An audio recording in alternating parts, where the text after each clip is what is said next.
Tu sais à quel point je peux être la plus grande fan des bandes dessinées, mais les dernières bandes dessinées que j'ai lues, malheureusement, sont en train de me transformer en la plus grosse hater du genre.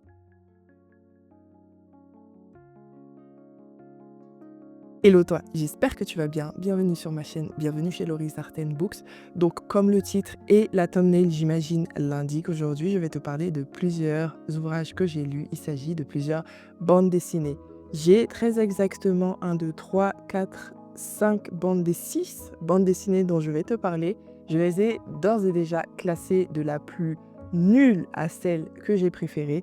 C'est vrai, c'est rare. C'est rare que je vienne et que je casse le grain sur des bandes dessinées ici. J'ai tendance à être très très bonne pour choisir les bandes dessinées que je lis. Malheureusement, dernièrement, j'ai fait quelques erreurs. Alors, dans le lot, il y en a que j'ai trouvé tout simplement pas pour moi parce qu'en les lisant, je me suis rendu compte que c'est juste pas mes goûts. Et tu verras dans ma chronique, je ne suis pas capable d'argumenter comme je le fais d'habitude, c'est-à-dire avec des arguments plus ou moins objectifs, plus ou moins détaillés, le pourquoi de cette bande dessinée ne m'a pas plu ou le pourquoi je la trouve pas bonne. Mais il y en a d'autres, je vais vraiment casser du grain parce que j'ai pas mal de choses à dire. Si tu vois que de temps en temps je fais des pauses et que ça se sent un peu au montage, je vais essayer de l'enlever. C'est parce que j'ai ma fille qui dort à l'étage et qu'il faut que je tende un petit peu l'oreille au cas où il y aurait un problème. Alors, on va commencer du coup, comme je disais, de la plus nulle pour finir par le positif parce que voilà, on veut partir de cette vidéo de bonne humeur avec des bonnes recommandations. Donc, ah oui, je te le dis dès le début, c'est quasiment, non, c'est que des services presse. À chaque fois, je vais te dire la maison d'édition, de toute façon, il y en a deux, ok? C'est deux maisons d'édition différentes, mais c'est que des services presse. Comme ça, j'ai pas à le répéter à chaque fois. Comme quoi, les services presse, parfois, c'est pas ouf. Parfois, je suis nulle pour choisir mes lectures. Mais il faut dire la vérité. Quand c'est pas bon, c'est pas bon. Donc, selon moi, la BD la plus nulle de cette sélection n'est autre que Les Marchés de Antonin Murillo et Raphaël Geoffrey aux éditions Sarbacane. Donc, je vais te lire le synopsis et puis tu verras que parfois, moi-même, je ne suis pas d'accord avec le synopsis. Donc, à chaque fois, je vais venir ajouter, enlever certaines choses et te dire ce que j'en ai pensé. Donc, on nous dit, dans une société où la logique du marché a envahi tous les aspects de la vie, Sonia et Michael s'enfoncent dans la précarité malgré leurs efforts pour survivre. Lorsque leurs dettes les acculent, Sonia entreprend de remonter jusqu'aux plus hautes sphères du pouvoir, découvrant un système occulte qui régit ce monde dystopique. Les gars, quand j'ai lu ce synopsis, je me disais right up my alley. Genre vraiment, c'est bizarre, c'est flou. En plus, le dessin, je te mettrais des... Non, je vais même pas te mettre des images. Tellement je suis énervée, je vais te montrer là. Ça va être plus simple. Je vais te les montrer au fur et à mesure parce que après, la Laurie du montage aura trop le seum de devoir faire tout ce travail pour des BD qu'elle a même pas aimé.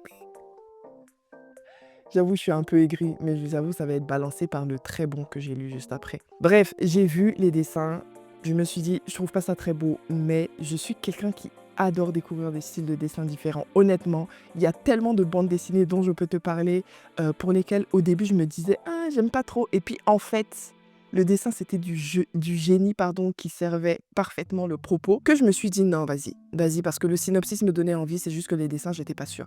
Et bah laisse-moi te dire que et les dessins et le synopsis, enfin et l'histoire du coup, je les ai tous les deux trouvés très nuls. Pour le résumé que je t'ai fait, il est à peu près vrai, mais il va pas aussi loin que ce que le synopsis te dit. Dans la réalité, on va effectivement dès le début suivre d'abord Michael.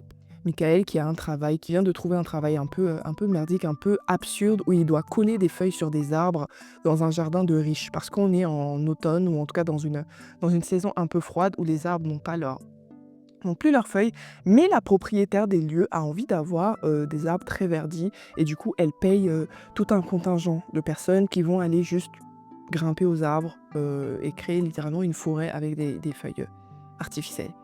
Voilà, donc déjà de là c'est assez absurde, mais j'ai bien aimé ce début en fait. C'était pour nous montrer à peu près cette société, même pas que capitaliste, mais absurde dans son traitement, dans son exploitation du travail d'autrui. Donc Michael galère, il vit en colocation avec sa conjointe et en même temps, eux deux sous-louent une partie de leur appartement, c'est-à-dire tout le salon, à part la chambre, ils sous-louent tout le reste de l'appartement à une entreprise qui fait des trucs, je sais plus trop ce qu'elle fait, mais c'est une start-up, c'est une petite entreprise qui avait besoin de locaux et qui envahit en fait leur appartement. Et d'ailleurs, je tiens à le dire, je n'étais pas sûre, donc ça c'est peut-être ma mémoire qui me fait défaut, si on leur sous-loue la chambre ou si c'est eux qui sous-louent. Mais dans tous les cas, financièrement, ils sont dans la merde. Et on va vite se rendre compte que la conjointe Sonia de Michael, elle est dans son lit, cloîtrée depuis on ne sait combien de temps. Elle ne sort pas du lit, littéralement. Elle ne sort pas du tout. Il lui ramène tout dans le lit. C'est au point où le conseiller, l'équivalent du conseiller Pôle emploi, c'est pas dit Pôle emploi, mais on sent que c'est à peu près cet équivalent. L'équivalent du conseiller Pôle emploi, qui est en fait un haut gradé de l'entreprise Pôle emploi, je veux dire, vient la voir à son chevet pour lui dire ça va aller, tu vas t'en sortir, nanana, on va t'aider, on va te trouver quelque chose, on va te trouver des rendez-vous. Enfin voilà, on comprend pas trop, on a l'impression que le gars la kiffe, mais ou alors il l'infantilise. T'es un peu perdu dans ce qui se passe et au fur et à mesure, les choses vont s'aggraver, menant au fait qu'ils vont être expulsés tous les deux de leur logement et ils vont devoir aller vivre chez les parents du gars. Il me semble, chez la mère du gars, qui elle aussi vit dans une colocation avec X personnes, dont une des chambres en plus est sous-louée en Airbnb. En fait, on nous met vraiment, tu vois, au début, ils nous disent que c'est une société quoi, ultra capitaliste, je sais plus quoi, avec la logique des marchés, c'est vraiment ça on veut nous faire voir. Sauf que, à partir de ce moment, effectivement, Sonia va décider de prendre les choses en main. Première chose que j'ai trouvé très bizarre, elle a réussi à sortir du lit et ça ne m'a pas paru si dur que ça. Moi, j'ai décelé qu'elle avait une sorte de dépression, mais en fait, même si la dépression a différents visages, honnêtement, la façon dont elle est sortie du lit et qu'elle a décidé d'aller prendre les choses en main, en plus, elle est partie dans des lieux où il y a du monde, où elle croise des personnes, enfin, pour demander des choses. Je me suis dit, c'est pas logique, ça s'est fait trop rapidement. Et Dieu sait que j'ai l'habitude de la rapidité des BD parce que j'en lis beaucoup. Souvent, c'est des ouvrages où les choses vont beaucoup plus vite. Contrairement au roman, tout simplement à cause du format, c'est comme ça, à cause du médium. Mais là, merde, la batterie de mon ordinateur est faible. J'espère que ça va tenir jusqu'à la fin de notre vidéo parce que tous les synopsis sont ici. Ha ha ha. Bref, je vais juste baisser la luminosité et puis on continue, on verra ce qui se passe. Donc, je disais, donc elle a réussi à sortir de son lit comme ça. Enfin, moi, j'ai pas compris alors qu'au début, elle était vraiment en mode je sors pas, je sors pas, je sors pas, ça va pas, je vais mourir, je sors pas. Ok, elle va se lancer dans une sorte d'enquête pour retrouver des personnes qui apparemment pourraient l'aider, mais en fait, elle a entendu parler de ces personnes pendant une conversation banale avec l'un des membres de la famille du gars, genre un oncle, un truc comme ça. En fait, il y avait trop d'absurdité. Honnêtement, je sais même pas pourquoi j'essaie de t'expliquer le récit. Je l'ai trouvé trop absurde, mais en même temps pas assez pertinent pour que l'absurdité fasse sens et m'accroche. Au-delà de ça, finalement, je capitule, j'ai trouvé les dessins très moches. J'ai pas aimé. J'ai vraiment pas aimé les dessins, c'est pas pour moi en tout cas, honnêtement. J'ai beau souvent vous répéter: «Oui, moi je suis quelqu'un, j'arrive à apprécier quasi n'importe quel dessin», pas celui-là. Je suis désolée, je sais pas c'est lequel des 2 qui est l'illustrateur, mais ça ne l'a vraiment pas fait pour moi. Ça plus l'histoire, c'est peut-être parce que l'histoire ne m'a vraiment pas plu que je me suis dit: «Le dessin n'en vaut pas le coup».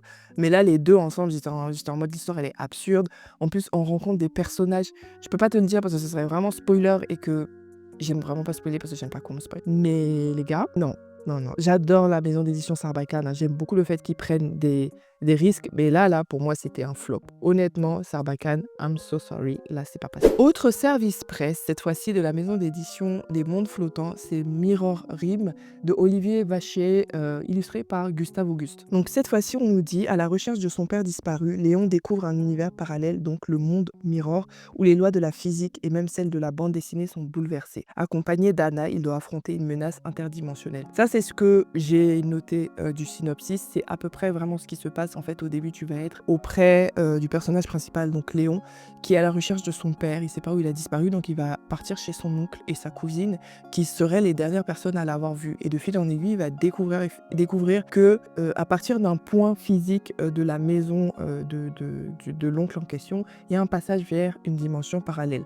Là-bas, il va rencontrer Anna et ils vont tous les deux, on va dire, se lancer à la recherche du père de Léon. Alors, je l'ai mis dans le deuxième pire, mais pour être très honnête avec toi, on va commencer par les points principaux. Les illustrations de cette BD, j'ai rarement vu aussi beau, honnêtement. J'ai vraiment, vraiment, vraiment aimé les illustrations. Je lisais ça et j'avais le seum. J'avais le seum, pourquoi? Et je t'expliquerai après les détails, mais parce que je n'aimais pas particulièrement l'histoire et j'étais en mode, on a des dessins, on a une mise en page très particulière. L'auteur ou peut-être l'illustrateur joue vraiment avec les codes de la bande dessinée et des cases. Ce n'est pas commun, ce n'est pas formé de façon classique et de façon habituelle. Les couleurs sont vives, les détails sont là, mais en même temps le dessin parfois est un peu flou et fait un peu brouillon, fait un peu carnet de croquis. Pourtant, il y a énormément de détails. C'est vraiment le type de dessin que j'adore. Au-delà de ça, la fabrication, l'ouvrage en fait de la BD est magnifique. Il y a une dust jacket réversible, enfin, avec une illustration en vert derrière et la couverture nue est très très belle. Donc déjà les points positifs c'est ça. Par contre l'histoire, c'est plus une déception que le fait que l'histoire n'est pas bonne. Pourquoi? Je me suis rendu compte après avoir commencé, et pour le coup c'est assez de ma faute parce que je pense que ça devait être écrit. Dès que j'ai commencé à chercher, j'ai trouvé la réponse. De base c'était un webtoon qui a ensuite été édité. Ça change tout. Les scénarios de webtoon ne sont pas formés de la même façon que les scénarios des BD classiques. Et c'est pour une certaine raison. Moi, en lisant ça, en m'attendant à une BD classique, j'ai trouvé que les choses allaient beaucoup trop vite. On est dans un monde fantastique qui a des règles qui sont particulières, qu'on ne connaît pas au début, avec des personnages aussi qu'on ne connaît pas, et tout se passe beaucoup trop vite. Dès les premières pages, en fait, il découvre le monde, et puis il se lance à la recherche, et puis en fait, il commence à se plaire avec la Anna, parce que oui, je ne l'ai pas dit, mais il y aura une romance entre les deux, en tout cas une attirance entre les deux. Ça part trop vite, et je lisais ça, et j'étais en mode, mais attends, explique-moi un peu plus, enfin, je sais que les BD vont vite, mais les webtoons ont tendance à aller encore plus vite, ou alors à s'allonger sur des parties particulières, genre les combats, les trucs comme ça, un peu comme les mangas en vrai. Mais là j'étais en mode non, attends, ça va trop vite, ça survole quelque chose qui aurait pu être beaucoup plus développé, beaucoup plus recherché à mon avis. Donc pour moi c'est un problème de scénario. Là où j'ai adoré le dessin, je n'ai vraiment pas accroché au scénario et j'étais même frustrée qu'on n'aille pas plus loin. À partir des 50% de l'histoire, je savais comment ça allait finir. C'était très facile à deviner. Après, il faut dire qu'il me semble que c'est de la jeunesse et que moi, je n'avais pas ça en tête en rentrant dans le récit. Mais pour moi, ce n'est pas forcément une raison, étant donné que je me considère lectrice de littérature jeunesse. J'aime bien ça. Donc, c'est en ce sens que malheureusement, c'est le deuxième pire livre de la liste. Même si je sais que, en fait, si je l'avais lu en webtoon, je préfère être honnête avec toi, je pense que j'aurais kiffé. Je pense que c'est le type de webtoon que tu lis comme ça entre deux pauses, à ta pause de midi. Enfin, tu avances un petit peu. C'est mignon, c'est bon enfant, les images sont super belles, les couleurs sont éclatantes, et puis tu as des personnages qui peuvent être attachants. Enfin, il y a presque tout pour un webtoon que je kifferais, mais il n'y a pas ce que je recherche dans une BD. Peut-être que j'ai mal expliqué, c'est possible. Peut-être que tu n'as pas compris pourquoi moi je fais la différence entre les deux, et j'en suis désolée. Mais pour ma part, c'est comme ça que je vis la chose. Ça y est, mon ordinateur a rendu l'âme, ainsi qu'une des lumières ici. Tu l'as peut-être remarqué. Donc, je ne vais pas forcer, je vais le déposer, je vais récupérer mon téléphone et rechercher les synopsis dessus. On continue avec un abandon, et cette fois-ci, je préfère faire mon mea culpa. J'ai merdé. J'ai demandé en service presse pour ce qui sonne le glas de J.D. Morvan et Pierre Dawens. D'après donc Ernest Hemingway, chez Sarbacane, je l'ai demandé en service presse du coup, et je n'aurais clairement pas dû. Ce n'est pas du tout le type d'ouvrage que je lis d'habitude. Je me suis dit, en voyant le synopsis, que ça pourrait vraiment me plaire. J'ai fini par abandonner ma lecture parce que je me suis dit, si tu vas au bout, tu vas juste avoir du ressentiment, du seum, et tu vas venir le cracher sur YouTube alors que c'est toi qui as fait l'erreur. Oui, je savais que ce type d'ouvrage n'était pas forcément ce vers quoi je me tourne d'habitude, mais j'essaie un petit peu de sortir de ma zone de confort, de découvrir de nouvelles choses, et surtout de vous recommander des choses différentes, sauf que là, gros flop. Pour te parler de ce dont ça parle, ici on suit Robert Jordan en pleine guerre civile espagnole. Il est volontaire américain, engagé aux côtés des républicains, et reçoit pour mission de faire sauter un pont stratégique. Au sein d'un groupe de guerrillos, il noue des liens profonds qui donneront une dimension intime à cette mission quasi suicidaire. Pour le coup, le synopsis que je viens de te dire est exactement la vérité. On va suivre un Américain qui va arriver en Espagne en pleine guerre civile. Il a un côté, voilà, il est pour les républicains, et voilà, il vient pour mettre en place une attaque terroriste qui correspond à l'explosion d'un pont stratégique. Et il est conscient qu'il a de bonnes chances de mourir pendant cette attaque, mais il est convaincu de sa cause, et on va tout simplement le suivre pendant la mise en place, le suivre lui, mais surtout les personnes autour de lui à qui il demande de l'aide et avec qui il met ça en place, des personnes qu'il va rencontrer, avec qui il va nouer des liens. Les gars, je me suis tellement ennuyée. Je me suis tellement ennuyée et en fait, je sais même pas te dire ce qui ne va pas dans ce livre. Alors je vais te montrer les dessins parce que un peu comme Les Marchés, c'est le type de BD où en voyant les dessins, je me suis dit: «Je trouve pas ça là, comme ça, particulièrement beau, mais ça pourrait me plaire». Mais contrairement à Les Marchés, honnêtement, j'ai très rapidement, apprécié le type de dessin que j'étais en train de lire. J'ai kiffé la façon dont la mise en page ne respectait pas les règles de la BD, de la façon dont la mise en page vraiment s'affranchissait de différentes choses pardon, que tu peux voir en bande dessinée classique. Donc c'est vraiment d'ailleurs c'est une adaptation, hein, je crois que je l'ai dit au début, une adaptation qui, elle ne répète pas juste l'histoire, même si je n'ai pas lu l'histoire, hein. Peut-être que c'est exactement, presque mot pour mot ce qui se passe, ou plutôt, scène pour scène ce qui se passe. Mais je suis convaincue que le dessin a été travaillé de façon à apporter quelque chose parce qu'il est très singulier. La mise en page, ouh là là, elle est singulière. La façon dont les personnages sont dessinés de façon extrêmement simple quand tu regardes dans le détail, mais en même temps, il y a beaucoup de caractères donnés aux différents visages, beaucoup de sensibilité que tu peux percevoir dans chacune des interactions des personnages entre eux. Pour le coup, chapeau bas. Je ne sais pas qui est l'illustrateur entre J.D. Morvan et Pierre Dawens. Honnêtement, chapeau bas. Par contre, l'histoire, donc c'est un récit historique, récit fictionnel historique, ne m'a pas intéressée. Et le truc, c'est que même en roman, je ne lis pas ça. Donc déjà, pour m'accrocher à ça dans une BD, c'est possible, hein. Il y a des BD, par exemple, les romances, j'aime bien en BD en général. Pourtant, je ne lis pas beaucoup de romances en roman. Mais là, ça n'a pas marché, ça l'a pas fait du tout. Je lisais ça, je m'ennuyais, j'avais le seum, je me disais: «Mais qu'est-ce que je m'en fous de toutes leurs interactions, en fait?» C'est genre vraiment quand il y avait des flashbacks, carrément, je soufflais, j'étais en mode: «Oh, c'est bon, avançons». Et à un moment, je me suis rendu compte, j'ai toujours le marque-page, je me suis rendu compte que j'en étais que là. Il me restait tout ça à lire et donc j'étais même pas à la moitié. Ça faisait déjà des semaines que je lisais, petit à petit cette BD et je me suis dit: «Je vais abandonner. C'est pas fait pour moi, c'est un flop. T'as tenté, t'as pas réussi».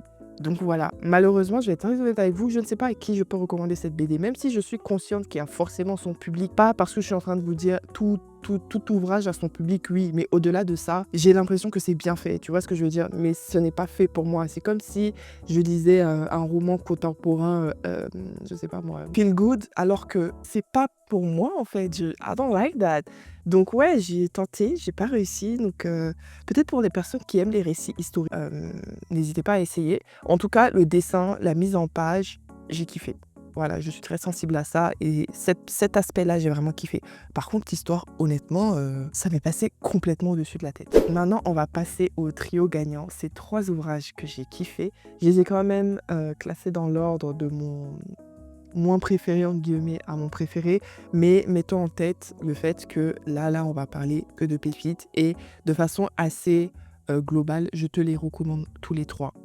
On va commencer avec Eino de Margot Engelbert. Donc une histoire groenlandaise et c'est aussi chez Sarbacane Éditions. Ici, on nous dit qu'un an après la disparition de son frère, Eino, sur la banquise, Sialouk refuse de croire à sa mort. Son père accepte de la conduire sur les lieux du drame, amorçant un voyage à travers le Groenland où se mêlent deuil, mémoire familiale et transmission de la culture inuite. C'était si beau. Alors déjà, j'ai été très très sensible au dessin. C'est un dessin qui ressemble à du crayonné avec des couleurs très pastel, très légères, très douces aussi. On a un peu tout en termes de couleurs. On a du rougeâtre, on a du verdâtre, on a beaucoup de bleu aussi, étant donné qu'on est dans les montagnes, forcément. Les personnages sont dessinés de façon relativement simple, mais tout y est. On peut reconnaître toutes les émotions, toutes les interactions sont assez limpides pour le lecteur. Donc j'ai kiffé le dessin, même si c'est pas un coup de cœur, mais pour le coup, je trouvais que pour le propos, pour la douceur du propos, c'était parfait. L'histoire m'a vraiment beaucoup plu.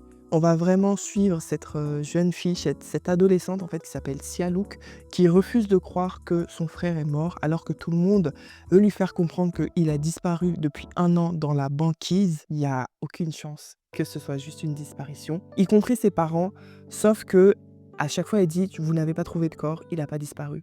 Et un jour, elle va demander à son père, étant sûr qu'il allait dire non, de l'emmener avec lui dans une chasse, mais une chasse qui allait se passer vers l'endroit où il y a eu la fameuse disparition. Et contre toutes attentes, le père va accepter.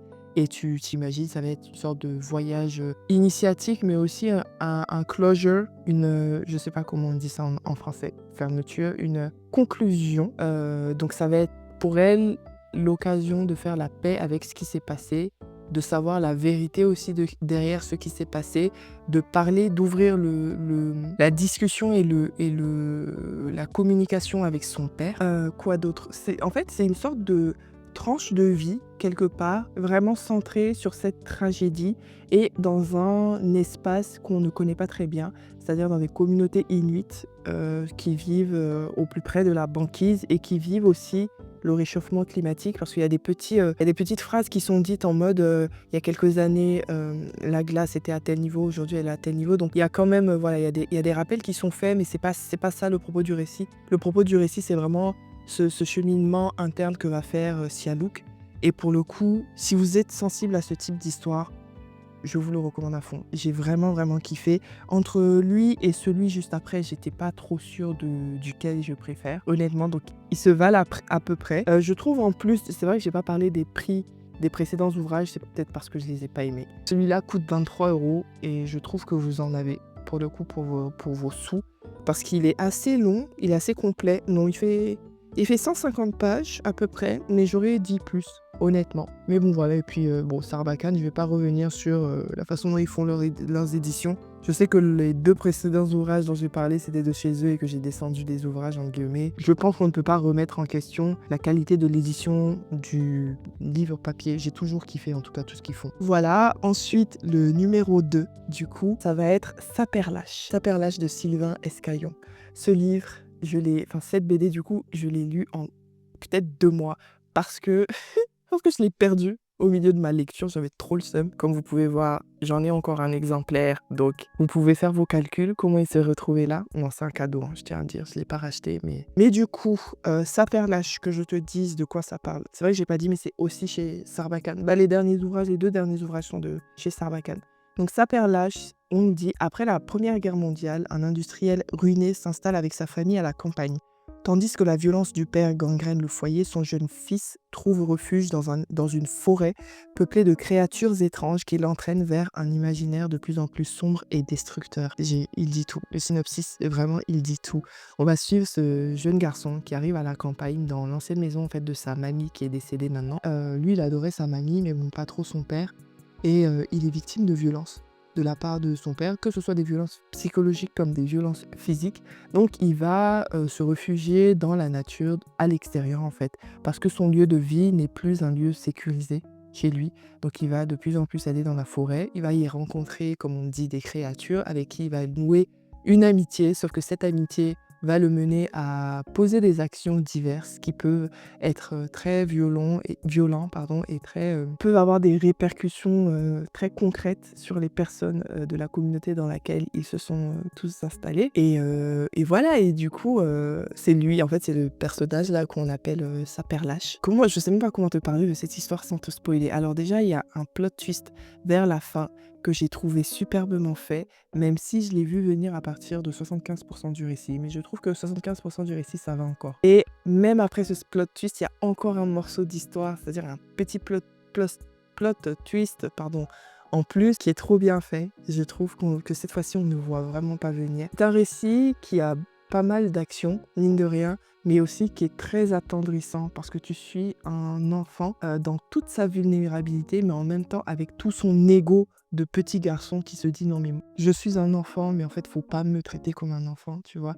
Et en même temps il est maltraité, donc il peut pas compter sur sa famille proche. Il y a plein de choses qui sont traitées dans ces pages, et au-delà de ça, c'est juste assez divertissant. J'ai trouvé que c'était vraiment un récit qui était très divertissant. Je t'ai pas montré les dessins, mais c'est je sais plus comment on dit ça, 2 couleurs, monochrome, duochrome. On va dire monochrome dans le sens où la seule vraie couleur hors blanc, c'est le cuivre là, la couleur un peu cuivrée. Pardon, j'ai tapé le trépied.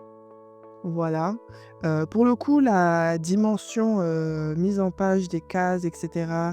est assez classique et logique. Il n'y a pas de prise de risque comme on pouvait retrouver dans Pour qui sonne le glas ou dans Mirror Rim, ce que j'avais beaucoup apprécié d'ailleurs dans Mirror Rim, mais je pense que je l'ai déjà dit. Donc c'est vraiment un enchaînement de cases assez classique, mais pour le coup j'ai kiffé comme ça. Rien ne m'a manqué si tu veux dans l'aspect graphique du livre.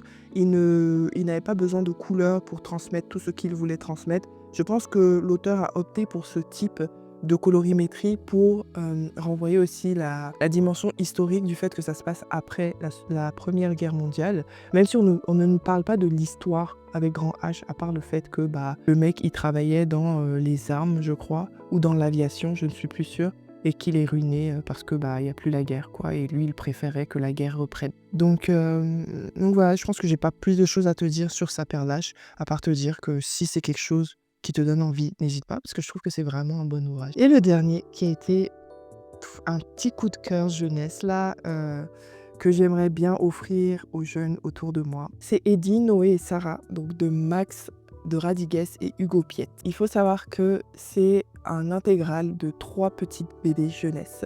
L'intégral n'est pas très long, il fait moins de 150 pages et il coûte 15 €. Je vous ai dit tout ça là pour que vous alliez l'acheter parce que ça, c'est vraiment pépite. Je sais pas pourquoi je ne le connaissais pas avant, mais en même temps, je ne connais pas toutes les pépites jeunesse. C'est pas forcément le genre non plus vers lequel je me tourne pour de la veille en tout cas, même si je lis beaucoup de jeunesse. C'est beaucoup de jeunesse qui me tombe dans les mains de façon assez fortuite. C'est pas forcément quelque chose que je cherche, contrairement à tout ce qui est littérature et bande dessinée adulte. Donc les dessins sont assez classiques, hein. C'est du franco-belge assez classique. J'ai vraiment rien à dire. Ça n'a pas été un coup de cœur du tout côté dessin, ni colorimétrie, ni rien du tout, mais ça ne m'a pas dérangé. C'était ce qu'il fallait pour suivre le récit. Par contre, l'histoire, j'ai kiffé. J'ai trop kiffé. Donc on nous dit Eddie et Noé, amis de toujours et militants pour le climat, organisent une grève devant leur collège pour sensibiliser les adultes à l'urgence écologique. Leur engagement commun est cependant mis à l'épreuve lorsque Sarah fait naître un triangle amoureux qui bouleverse leur amitié. Quand j'ai vu ça, honnêtement, pour être honnête avec vous, j'avais peur du côté triangle amoureux parce que je me suis dit ok, c'est un récit ado classique. Et en fait, l'un de mes libraires préférés, donc le libraire que vous pouvez retrouver à la librairie Combo, m'avait dit que c'était pépite et qu'il fallait que je le lise. Et je me suis dit ok, vu qu'on me le propose en service de presse et que voilà, j'ai pas à payer vu que je suis en no-buy, vas-y. Les gars, heureusement qu'il m'a dit que c'était pépite. Parce qu'en fait, le triangle amoureux, c'est 5% du récit. Genre le triangle amoureux, même, on s'en fout complètement. Honnêtement, oui, à un moment, les 2 amis de base vont kiffer tous les 2 la même meuf, je crois.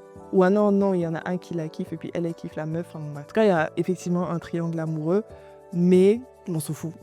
Ce qui est au centre du récit, c'est le combat de jeunes pour l'écologie face à des adultes. Leur combat pour se faire entendre des adultes, leur combat pour faire comprendre pourquoi ça les importe tant et pourquoi il faut que les adultes prennent en main ce sujet sans avoir des folies de grandeur. C'est-à-dire que tu restes auprès d'ados. Donc en fait, les actions qu'ils vont poser sont à leur hauteur. On n'est pas dans un récit qui va te faire croire que des ados peuvent faire changer le monde ou même faire changer la ville. Rien du tout.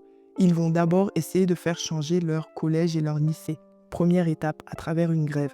Et au fur et à mesure, ils vont utiliser des outils qui sont à leur niveau.